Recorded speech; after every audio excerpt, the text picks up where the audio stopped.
Hello everybody, Brook, Margaret and Sergi from Stickmen Media, continuing our streaming of the development of the game After the Light, our zombie horror game. And we're visible. Very good. So today we're actually talking with Sergi. We're going from beginning to end essentially on the modelling and texturing of the crossbow bolt. So generally our projects aren't small enough to sort of do that, but this is the perfect opportunity to basically show the full process in 1 hour. We've gone general, now we're going specific. Very good. So without further ado, we'll start the movie going. Alright, so there's our concept art. Yeah, now I'm just interested in the arrow, so I just cut the original concept and just keep the arrow drawing and save it into a folder because I will use that one as a reference. This is the first time in this project that I am using a plain reference in Maya. I don't usually do that. I just working with a couple of monitors, so I have the reference in my right monitor and Maya in the left side, so that's enough for me. But don't ask me why I wanted to change the thing, and I just put a plain reference into Maya and start modeling right away, so after adding the reference. I'm just making a few corrections to how I've set the stream up today, making sure I'm not actually transmitting any sound over the top of you, Sergi. Oh, I don't know if you've heard that before, but it's really bad because it feeds back into the system. So they get one repetition and then 2 of those get repeated and then 3 of those get repeated. So It's a fuck up. you end up with many, many voices going. okay. Not a fuck yes, but a fuck up. Okay, but somebody was hitting me or just talking by myself? No, it was all working well. Okay. We just basically we just didn't. I was just making sure that everything that makes a noise was turned off. Yeah. Okay, then this is the modeling phase of the process, and just start simple as I like to start always, just a cylinder, and just taking a look to the original reference and trying to follow the original shape, and that's it. And that's it. I can go now.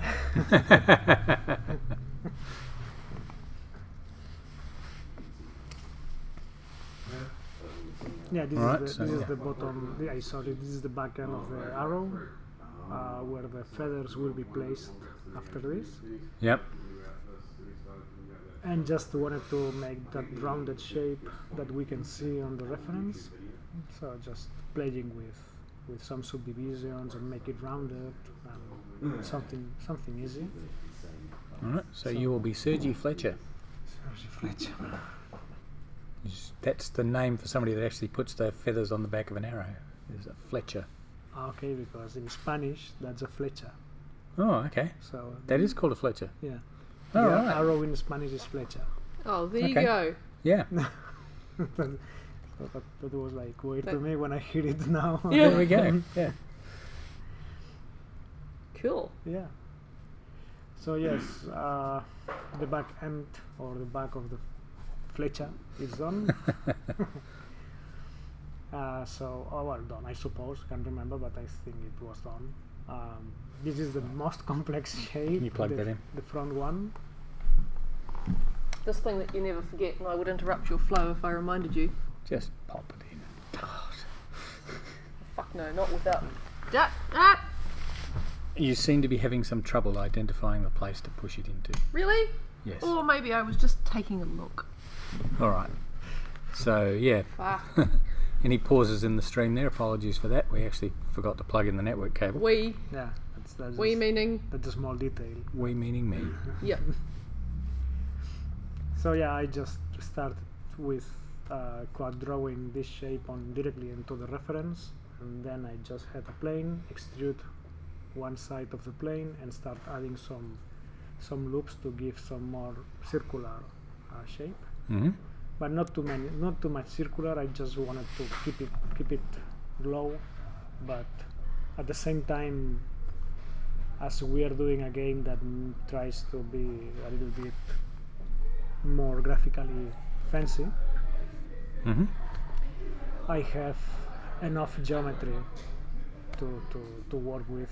Maybe,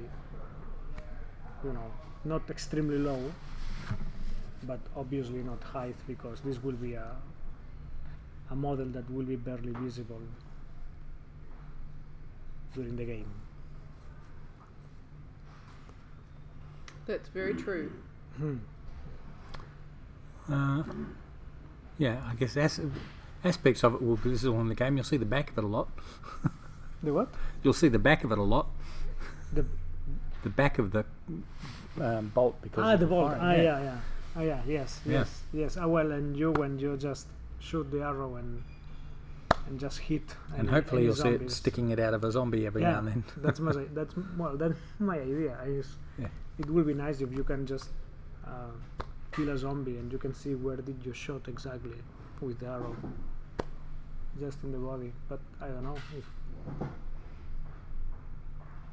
But yeah, It would be good to see, because it's nice if you get a headshot. It's nice to sort of see it sticking in the head. Because if not, it's completely useless, the arrow. So I don't know why I did this. Very good point, you mate. Yes, could have just been a black streak, and that was it.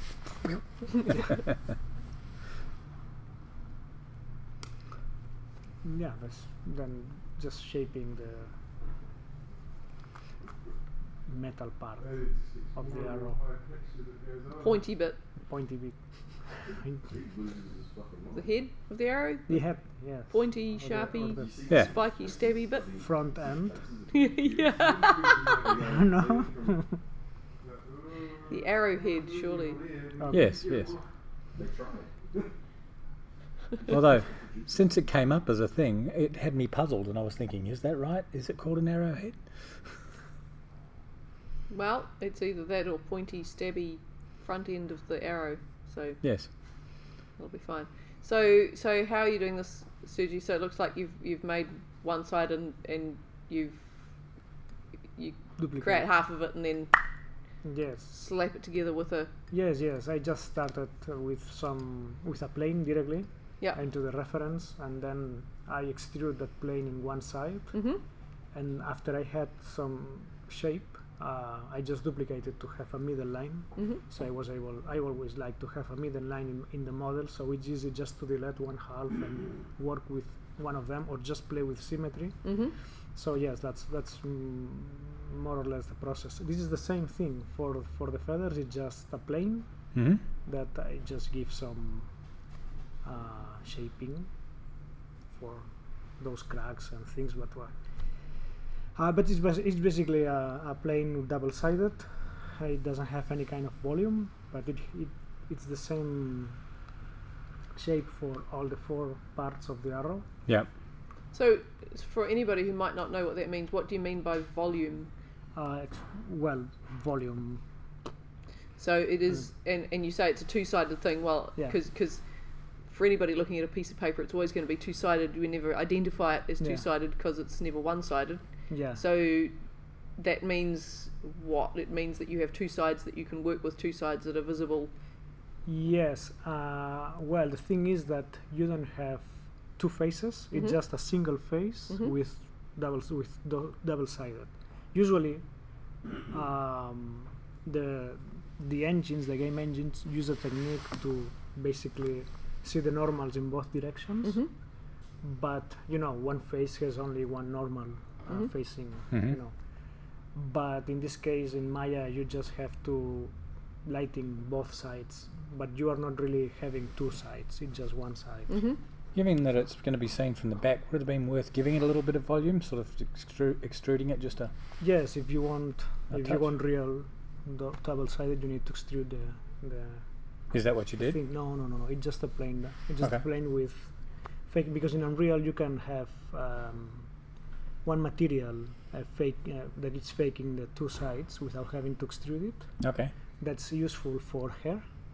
When I was making cross-tie jaw for the hair, I was. But what will it looking look at like from behind, since it actually has no thickness? It'll be invisible. Yeah, yeah. That's what I was saying. That the arrow, as you will see, it looks nice, but yeah, it is just a plain. It is not anything else, because I didn't want to add too many geometry for something that it will be barely visible. Yeah.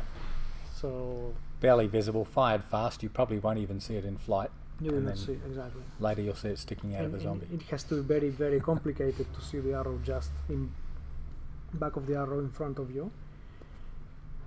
I don't know, that's difficult in a very dark game like this one. And if, believe me, the arrow is something like this. So, but yeah, it will look fine. So now I think I finished with the base model, so I just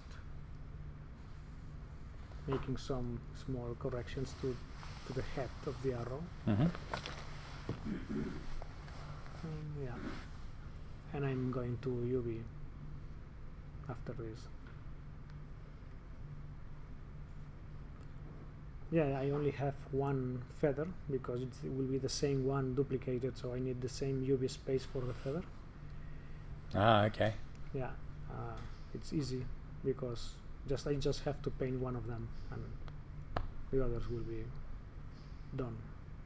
So here we have in 3D code to make the UV layout in a moment, so we can just unwrap everything and have the arrow. On the right side we can see the UV space.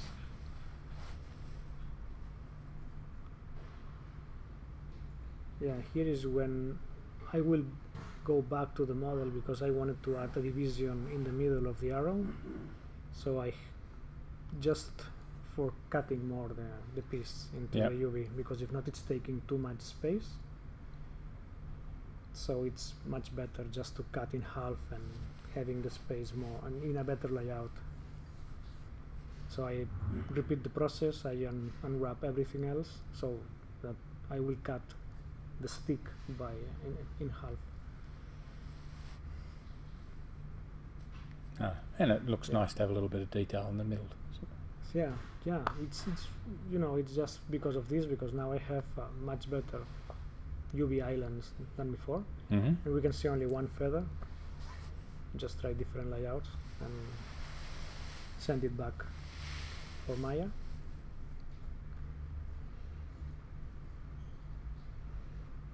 And this is the model with the UV. So now what I will do is taking the feathers and duplicate and put it in its correct space. And yeah, I'm just making some manual layout now. Yeah.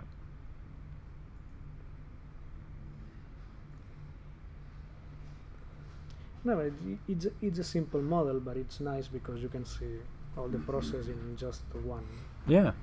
This would be one of the simpler things you've done for a while. Yeah, yeah, it was like something chill out. Yeah. Yeah. Go back to basics for a moment. Yeah, Yeah. So yeah, certainly handy for the people that don't actually know the process and have, they might have watched 3 days of your stuff and sort of. There's a lot of complexity in what actually happens. So it's really nice to see this one simple piece being done from beginning Yeah, to it end. really is. We ripped through it pretty quickly as well. well, this model was made in half a day, so more or less, I think.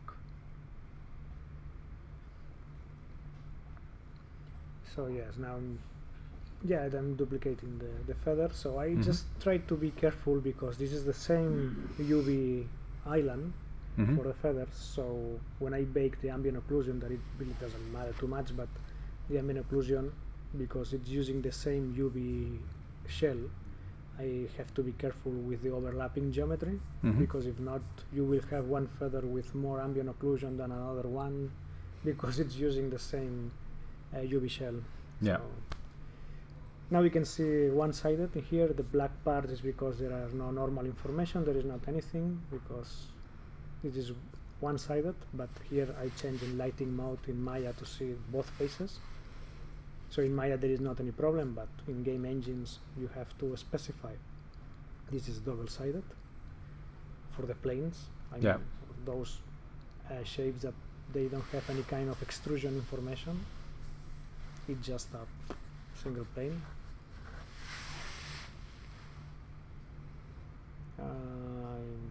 Maybe because this is. So we've actually got 4 feathers now. Yes, the 4 feathers are in position, so we can see the model pretty similar to the original reference. There is not any kind of normal baking here. Everything was made after this in texturing with height maps that are not everything. Yeah, height maps that will be converted to normal mapping. So there is not any baking process for normal mapping. For some reason I was expecting like a dart that would have 3 feathers on it rather than 4, but no, I guess for me I think there are 4. Well, there's probably not even a rule about it. Some probably have 4 and some probably have 3. Yeah. No, I mean the concept. I think that the concept displays 4. The concept looks like it does show 4. I was just watching a moment ago and you can see a split along the side. Google that because I think that's quite interesting. Yeah? Yeah, now I'm doing that for trying to not overlap too much because of the occlusion map for later. But that's the reason I don't like to use planes as reference, because I made a mistake from the beginning, because that plane is not scaled properly, so it's smaller, so the arrow is thicker and smaller.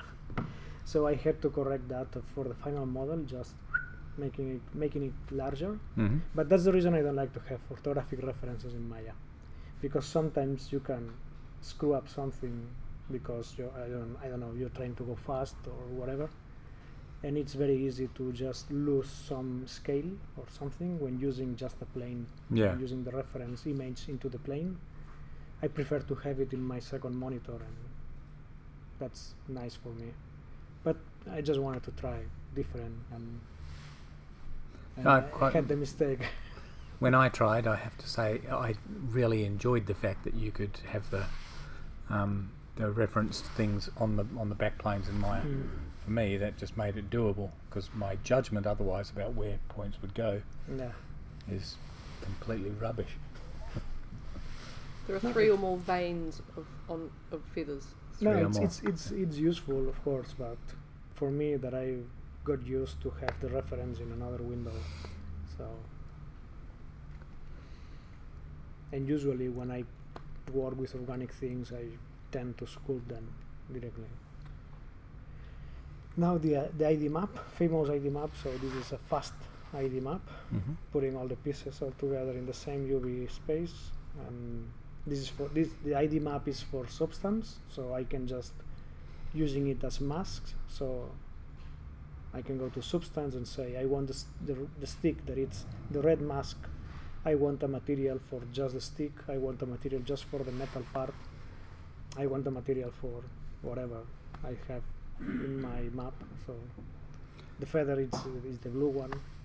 Okay. So I'm saving now the ID map. First the Photoshop file to have, I have to take it again someday, and then I send a Targa file.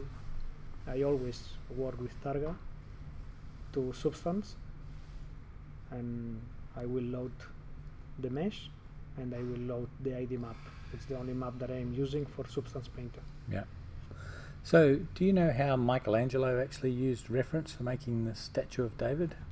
He used references. Yeah. Do you know how he used the references? No. Because what he did was he spent a long time getting the statue of David right as this tiny little wax model. Ah, yeah. That he made out of wax, and then he put the wax in a can, and he filled it with water, and he had a little plug that he could release and let a little bit of the water out to reveal some of the thing, and then he'd go and sculpt that in the big marble thing, and a little more water out, and go and sculpt that. That's pretty clever. Yeah, so that was his the way he actually used reference to do it. So The Greeks had always small references for sculptures, for the Mhm. big ones. So they had just an array of different references to play with. So yeah, I really like that kind of sculptures. Now, you often imagine sculptors and all the rest of it standing up there on the rock and the whole thing in their heads, and they're just tapping away. As we talked to Mark Labousse once, this guy that used to do these statues at Atlantis Marine Park, and they were pretty plain.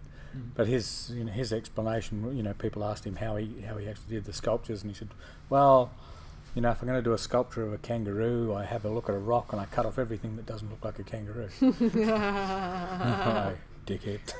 Well, that explained nothing. And yeah, it kind of does.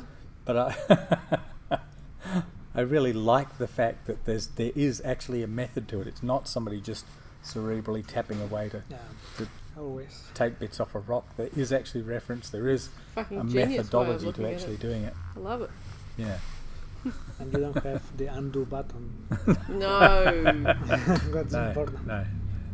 No, you lop that arm off Venus, then it's hardly worth finishing, is it? Yeah. So we are in substance now. So it's texturing. Okay. So there are few layers at the moment in the layer stack, but we will see that it's going up and getting more and more layers. So what are the layers we're putting in there? There are different types of layers. One of them is just a group where you put the ID map and say I want this to paint, Mm-hmm. and then inside the group you have fill layers and normal layers with different filters, generators, and masks, depending on not in this one because it's a simple model, but here what I'll do is at the beginning is just choose my bases Mm-hmm. and start with this. And so we have one base, and I will start making all the tweaks to make it That's very Scandinavian, isn't it? All white and wood. Scandinavian. Yeah, all wood and white. Yeah. Pale wood and white. No, but this was a very good base because it had part of the things that I wanted. I just had to change hue. God, Bless you. excuse me. I just had to change hue and different lines and some of the height information and Yep. colors. Did we end up with a seam where you joined those two UV, or where you separated that shaft into two UV islands? This one? Yeah. No, it's just So how did you avoid that seam? Because I felt, if I remember right, that bolt was actually what you did was you divided it into two, so you're texturing two things twice. So because I use triplanar projections usually. Triplanar projection inside substance make the seams disappear when you are painting directly, okay. or just if you end up with a seam or something, you can always paint on top with a clone brush. Okay. So you can just Smudge it, basically. it's like in Photoshop, but Yeah. in poly painting. So it's pretty similar. So yes, I move to the head. So I prepare all the information for metalness. In this case, this is metal. So Mm-hmm. metalness, roughness to have a nice shiny thing. And I just, as we can see, I made the color a little bit brighter because the original vault has a very bright metal part, Yeah. not too dark. So I'm just playing with that now. And as always, I use this background, this HDRI, because it gives me perfect whites, so I can perfectly see the color of the shape and not get confused with any kind of tint that I get from another HDRI environment. Yeah. So this is pretty important because this at the beginning, and not at the beginning only, but when I play with another background, I always change to another one and I say, why those colors? These are not the colors I had at the beginning. That's very frustrating. So yeah, this is the perfect background for painting for me. it's completely white and looks fine. No, one of the stretches because I realized that when I saw the reference in the other monitor and I said, oh, my bolt is like thicker and smaller.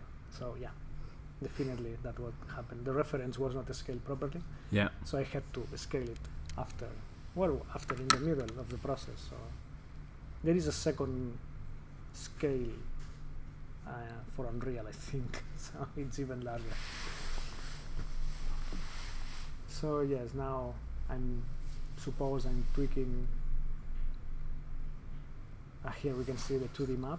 Yep. And this is the feather. It's the only one remaining for painting. So I'm just preparing whatever I am preparing. So it's going to have some sort of striated texture Yes. striated from the center to the outside. Yeah. So it looks like feather. Yeah. Suppose I was doing the group with ID map. Here I have to paint manually because the feather has these straight lines in black. Striations. So I just painting this manually, and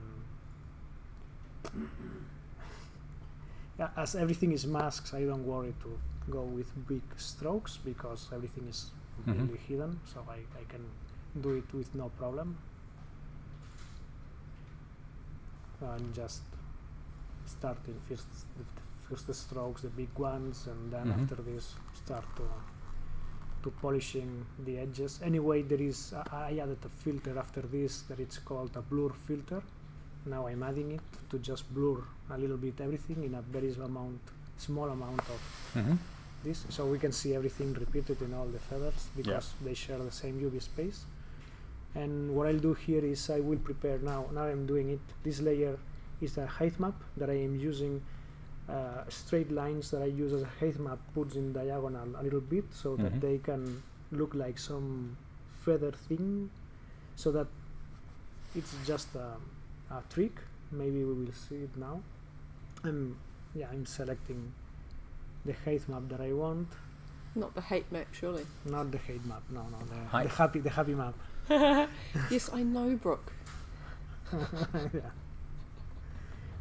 I'm just turning a little bit the UV rotation of this map, and now it has some height information.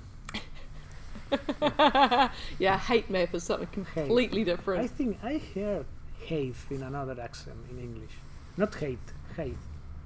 Maybe? Height. Okay.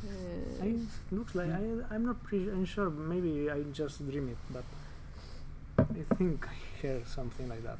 But maybe my English is rubbish, so no problem. Yeah, you really can't claim that your English is rubbish. I can claim that my Spanish is rubbish. We have to try yet. So. Yeah, well, yeah. Good point. Did you see what? G'day, the sweet Henrik. Up and around in Sweden, wasn't it? That would Sweden. I think. make sense from the name, Abra. How are you doing? Well, he was on the other day. I know. Yeah. Oh my God. I know. Well, I don't know. You do step out from time to time. No, I'm always Off for a cigarette or whatever, but never. never. Not once. Yeah. These are the other details, just that the concept has. I gave a height map as well. So not height mapping, it's just a little bit of bumping, so we can see the black thing just popping out from the stick.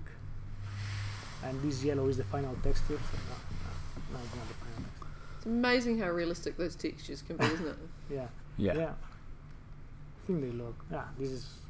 I just created a yellow fill layer, so I mask everything, and I use unmasking like it is, like if it was painting. So I can unmask what I need, and I make those two lines that the original concept has. And I'm jumping between 2D and 3D. I didn't like this one, it looks like, so I repeat it. And so this is Because it's not perfectly cylinder or perfectly, it has its own thing, so I have to just blend it better. So that's the reason. And there's a problem with Substance sometimes when you have to deal with the bottom of the model or something. The lighting sometimes you cannot see anything, and that's something I miss from Painter, but it's really cool in Marmoset. We do remember you. So yeah, I remember you coming onto our stream the other day, staying up late, and I think we were doing because it was with you, I think we were doing the crossbow, the final painting, the final But I'm texturing sure you're of the famous as crossbow. well. Yeah. You could well be famous. Although, what are you famous for? That's a fair question. Yeah. Do you have a stream, a cool stream or something? Oh, it Should we be following? could just be a claim to fame.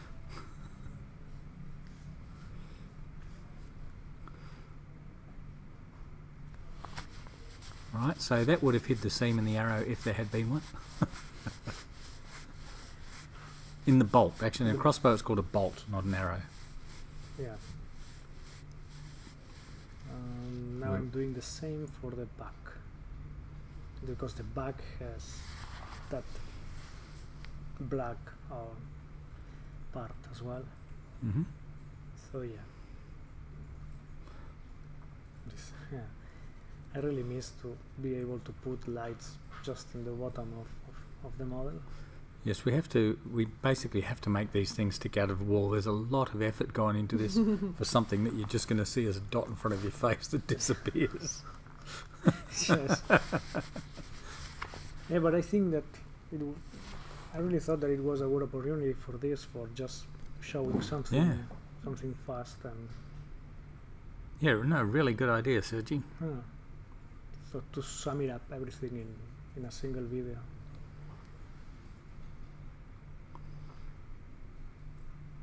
Maybe I'm fixing something that I can't remember. What did we break?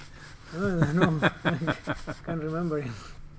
But I'm just importing the model again, so something. Maybe there was an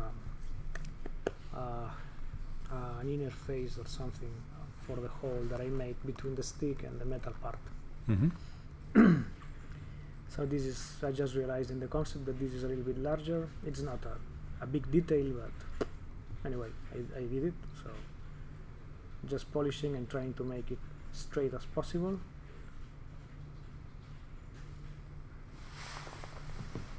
And I think this has some height as well. So bumpiness. It has some real hate. Real hate. That arrow of That arrow has some real hate. It's very hatey. Yeah.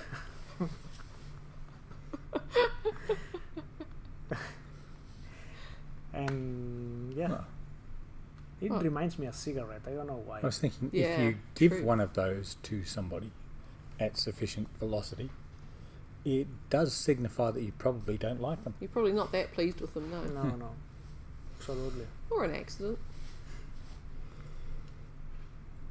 You accidentally happened to let it off while it was pointing at somebody that you didn't like very much. I mean, it's not really hatey, is it?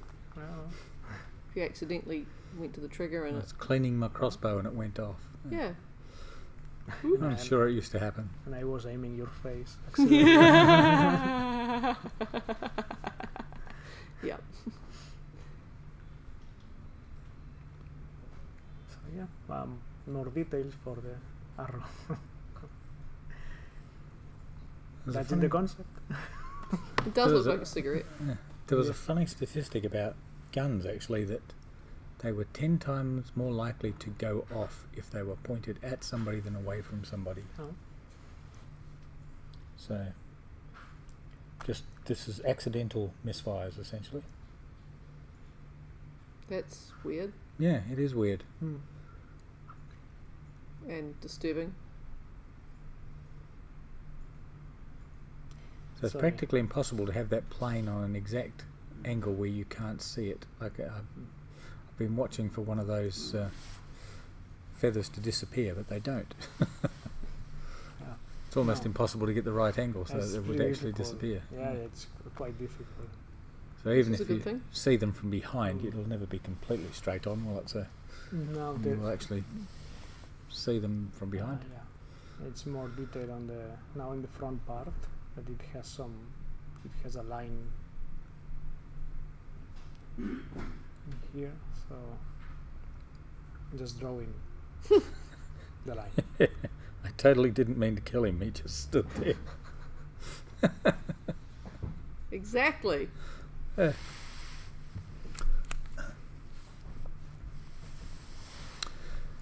No, well, one wonders what that stat means. Whether some people just are using that as an excuse all the time, and they totally intended to shoot somebody. Yeah. Who knows? Or whether it's just like a nervousness thing. Yeah, if it does that, maybe pointing to somebody, your finger twitches. Ah, Especially if you hate them.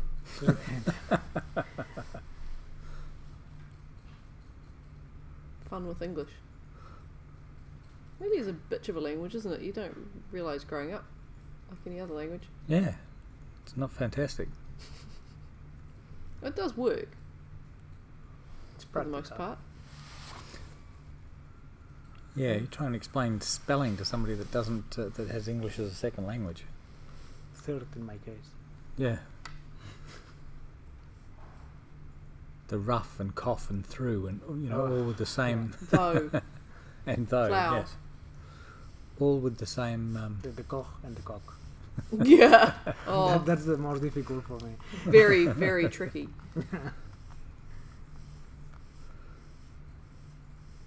Yes, these subtleties yeah. get you into real trouble. Yeah, we thought Chinese was bad for that, but it turns out English is actually quite bad for that as well. We just don't notice. Did I show you how I can draw the zombie symbol? Yes, you I did. did. Linda showed me that it's all about the actual order you do it in as well. So We're talking about the Chinese symbol, right?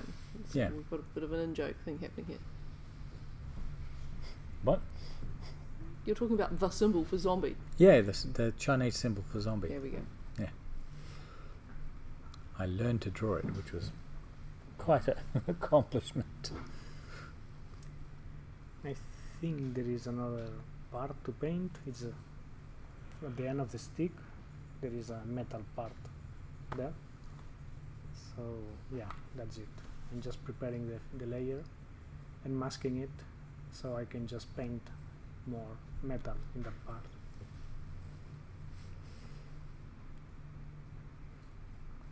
Okay, I wonder by what method these arrowheads are attached to that arrow. It would be embedded, would they not? Not Deeply Well, embedded. there's a few ways to actually do it. One is to actually split the shaft, and then you bind. The arrow has a flat piece on it. well, At the this back, is, you push that in and then bind it so that it stays in place. I think this metal part is where it's adding the head of the arrow with the stick. Hmm. This one, because this has some hate information. So this looks like it's held on by some sort of collar that you've got there. Yeah, Yeah. but you can see the bumpiness. So it's But it would be embedded deeper into the wood, wouldn't it? Yeah. It would have to be. Governor? now it's time to remove the wood. There's a couple of things that are a necessity for actually doing this, for setting up the arrows and all the rest of it, is arrows are made in vast quantities, so whatever mechanism it is, it needs to be quick to actually put the arrow together. Because if you've got to make 10,000 arrows for tomorrow's battle, Fortunately, we don't have to do that in the game. you don't That'd want be to a be real doing very fucking fiddly riveting or anything pain like in the that. ass, wouldn't it? But these are Victorian times, you know. Victorian times everything is very beautiful. Yeah, so well, they've probably got a press for that head with a collar on it. As long as they cast that head, you probably just put it on the shaft, Yeah. put it in a machine and crimp it on, Looks essentially. like something like that. Yeah. Yeah.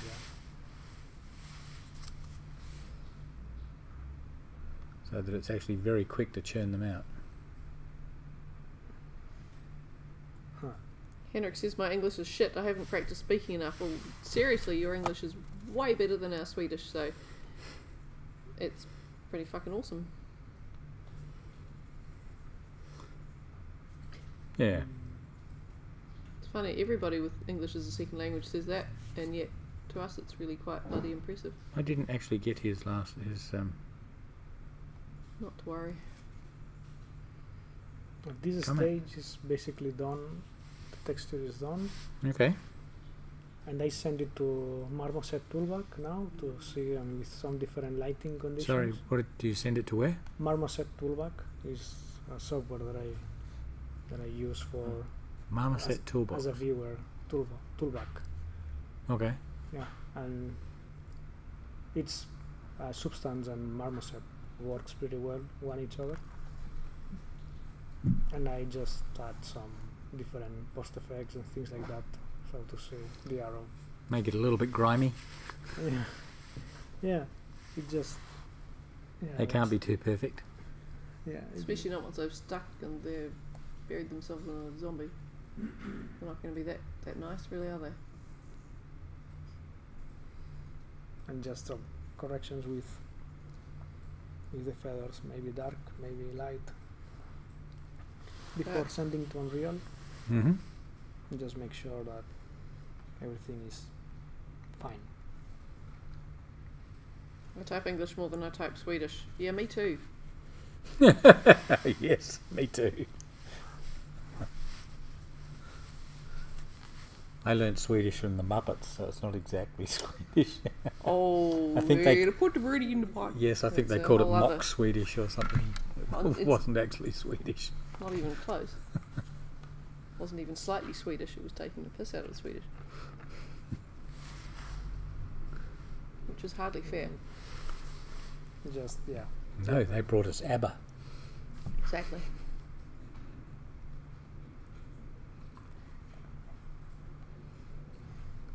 I made such a fuss the other day with that guy and mispronouncing Agneta. I realised later, I thought that was a bit rude in that meeting. Probably, considering that he actually knew her name. He kept calling her Agnetha.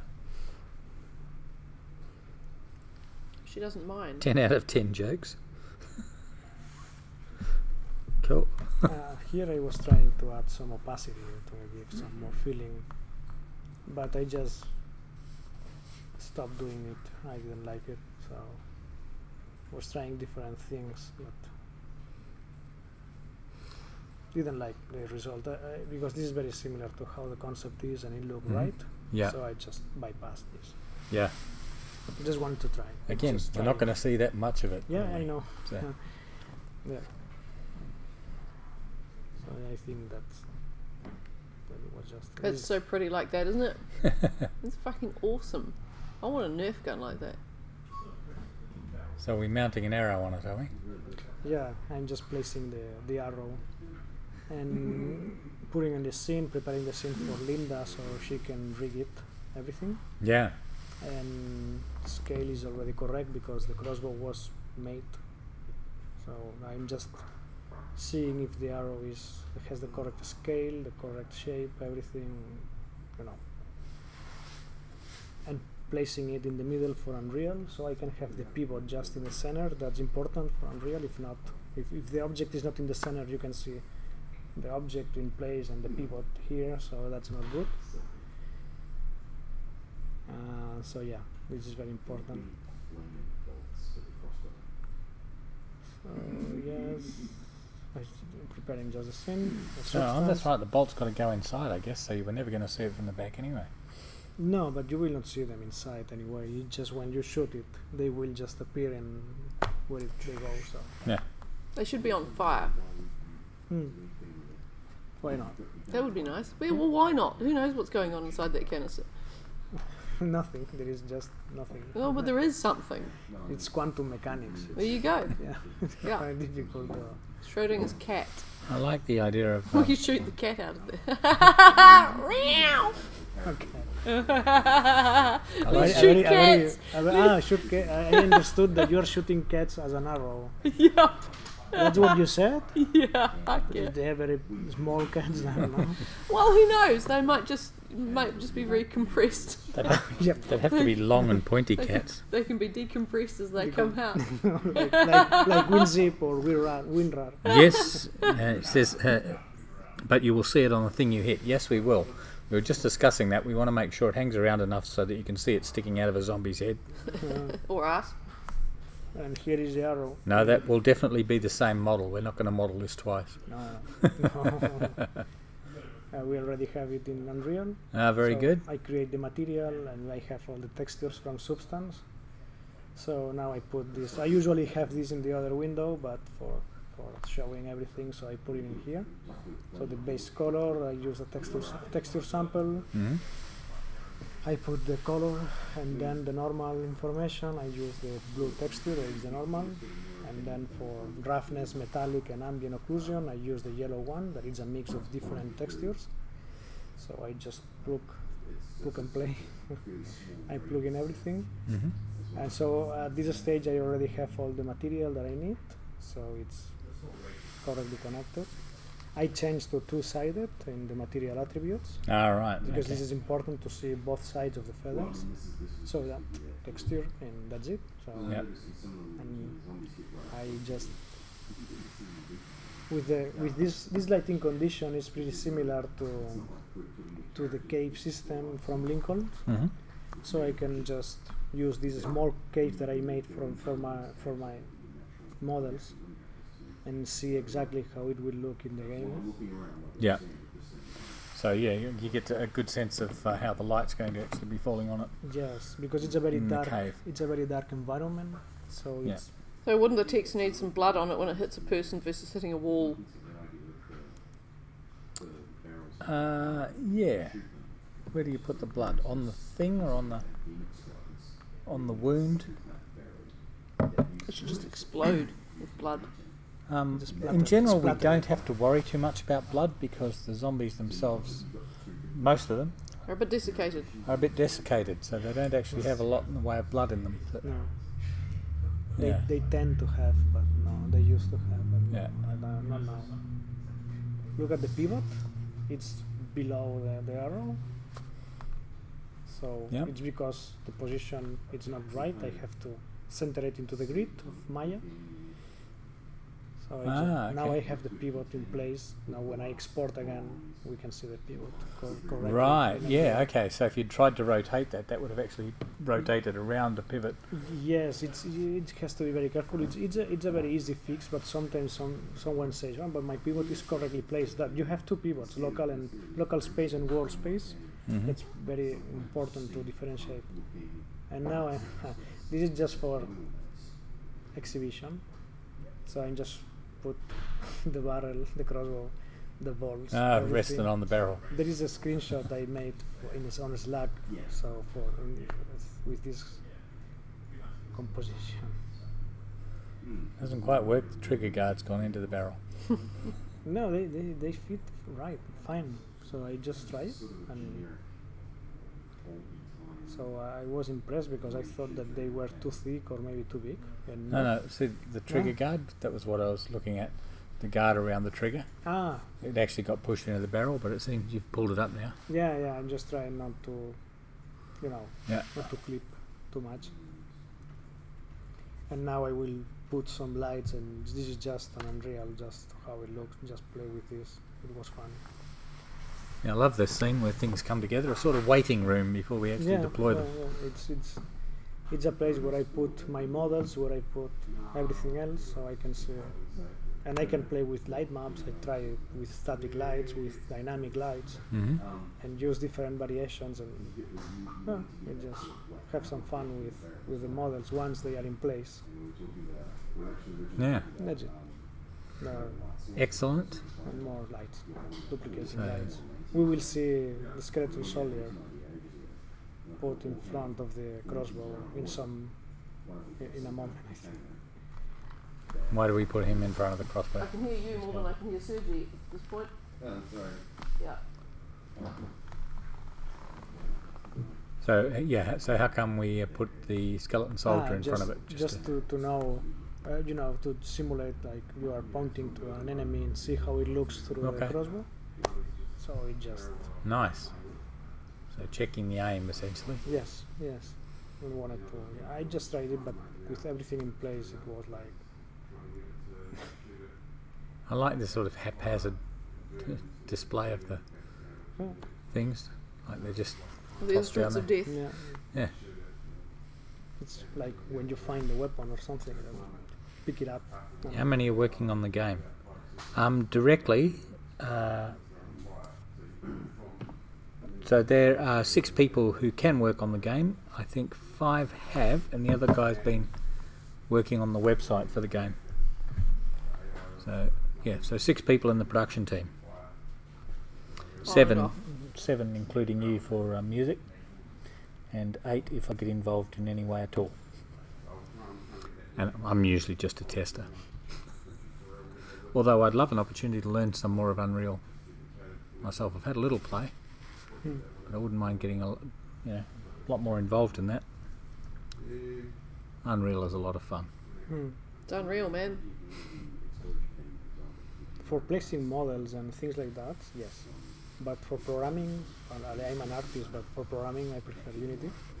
Mm-hmm. It's easier, I think, for artists. I mean, Really? So you don't think the blueprint system has much to offer you by way of programming? the C# is not extremely difficult as well. So, but the thing is that in Unity you have something similar, but you have to buy it separately. It's the only thing. But I don't know. They are pretty similar engines, but what I really love about this engine is how everything looks, just placing the things all Yeah. together, just right away. So QA, yes indeed QA. Apart from loving to actually get in there and test it, I'm quite fussy. So I think I'm a good QA person from that point of view.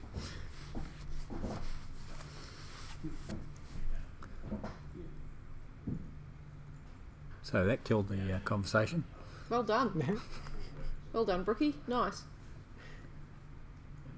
Nobody really wanted to follow through and say, yes, you are fussy, you bastard. I didn't really think of it. I was going to say more like you're a bossy bastard, or Yeah, a little bit. not so much on the fussy side. You should see the state of his desk. You should see the state of my house. There you go. No, I had an inspection yesterday. Did very, very well. After half a night cleaning up. No, I didn't spend any time cleaning up. I think you told me that you did. In actual fact, the early hours of the morning you were cleaning up. I vacuumed in, when was that? So that was before the false start inspection. Before the false start inspection, I've had to vacuum in the middle of the night because I guess I didn't really get time earlier, and I had issues with the vacuum cleaner not sucking. So that sucks. It does, So it did suck. and it didn't. No, No, but it did. it didn't suck, It which really did did suck. suck. Yeah. Truly sucked. All right, what are we doing now? Wandering around with a little skeleton Yeah, head I there. was just playing with lights. And just, yeah, it was a good time for me to just trying some light maps and dynamic lights, non-dynamic things. Is like that zombies standing around staring at the crossbow that's going to shoot them? Yeah, That's quite cool. yeah. I don't know if I recorded that, but That looks like looks like another like secret thing that you've got, like your limb library, doesn't it? You've got some zombies lying around. Looks like there's something else in there as well. It's all a bit fucked up, isn't it? So really? this So is your the private little zone that you're yeah, but letting us I into. prefer fresh limbs instead of rotten ones. You know what I mean? Sergi's Gimp Cave. Yes, Sergi's Gimp Cave, exactly. Oh, yeah. I very professionally called it a staging area. So this is where Staging area. this is where we actually Sergi's put Gimp things we're Cage going to and deploy. limb library. Way better. the place. Sergi's quite dark. He hides But it well. He looks quite conventional. What we on the should do, sides. rather than T-posing all those, is once we've got the animations on, is they should all be doing their idle animation while they're standing. Yeah, I was thinking that, so I want to add. Yeah. The, Standing, bowing down to the great crossbow. yes. That's quite funny. Yeah. But I'm looking forward to having the zombies walking instead of gliding. That's really my next thing. I want to see that. I do too, but only in the name of progress, because I think gliding is just fucking scary and weird. Mm. I saw exploding barrels today, which was good. That solves another problem for the game. We have to make some exploding turtles or something like that. Exploding titles, did you? Turtles. Turtles? Turtles. Yeah. All right. I mean, zombie turtles, like teenage turtles. But Crawl out of the water and explode at you. we don't have animals in here. No. Yeah, essentially the project's bigger than we initially envisaged, even without adding animals. So Maybe if we about- do add rats and bats and things like that, it'll sort of be late in the late stages of polish, or maybe even after early access release. Rats, bats, and cats out of that fucking crossbow, man. Will you be buying our game, the Swee Henrik, for when we put it out on early access? Have we intrigued you enough?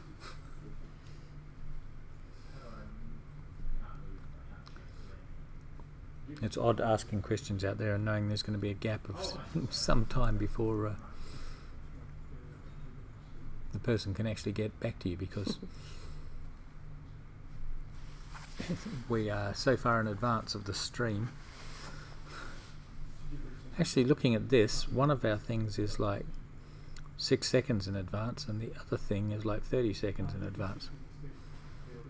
So I guess it depends whether you had the ad or not before it started. No idea. Not bothered.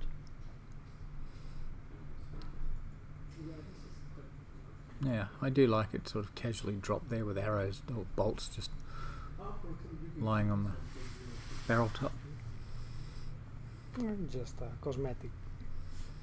You are in the cave in the middle of nothing, and you find a barrel with a crossbow, and you say, "Oh, You look like You pick you it know up. what you really. It's like it's like some fucking serial killer with his bodies lying around and the victims and all Well- being forced to stare at their method of it's torture and death. It's another way of decorate your house." So, Oh. it's King Leon's house. Yeah.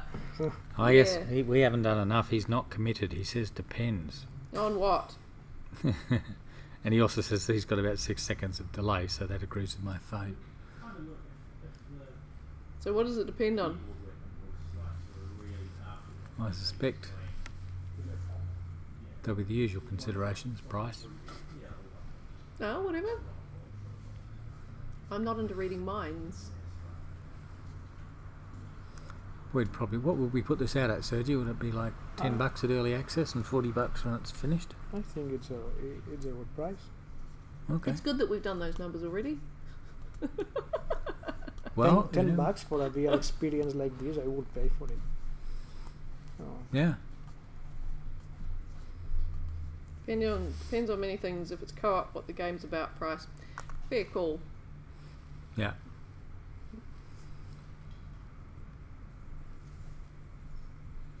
Yeah, it'd be nice to have a co-op version, wouldn't it? oh, that will be. Is that worth working on? Is that worth... See, I'm convinced once we've got to early access, that's when we should probably do our Kickstarter and see how much we can actually add to it. Yes, if you can raise enough money and the milestones for the money, Yeah. then it will be much easier to implement that thing. Yeah.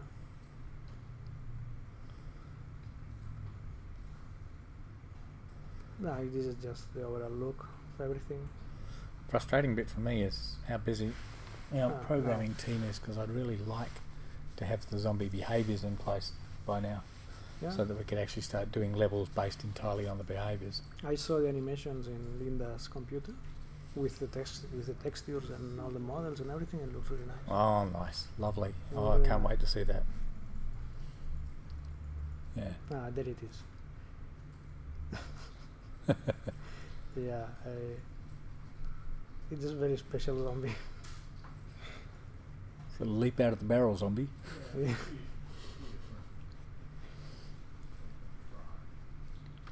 No, that was good for me because I was just learning a little bit about how Unreal uses the lights, the stationary, static, and dynamic lights for everything. So it was something else that was nice.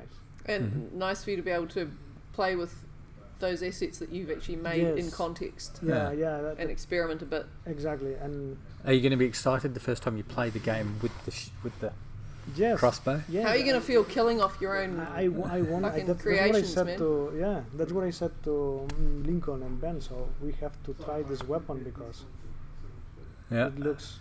I think not because I made it, but I think it looks nice with this environment and these lighting conditions. So. So we've got a bit of feedback here from the Sweet Henrik. I have over 200 games, so I'm not that picky. But co-op multiplayer is what I play/buy the most. I don't really play any single-player games anymore. Fair enough. Yeah. Okay. I think it's a big deal at the moment. Yeah.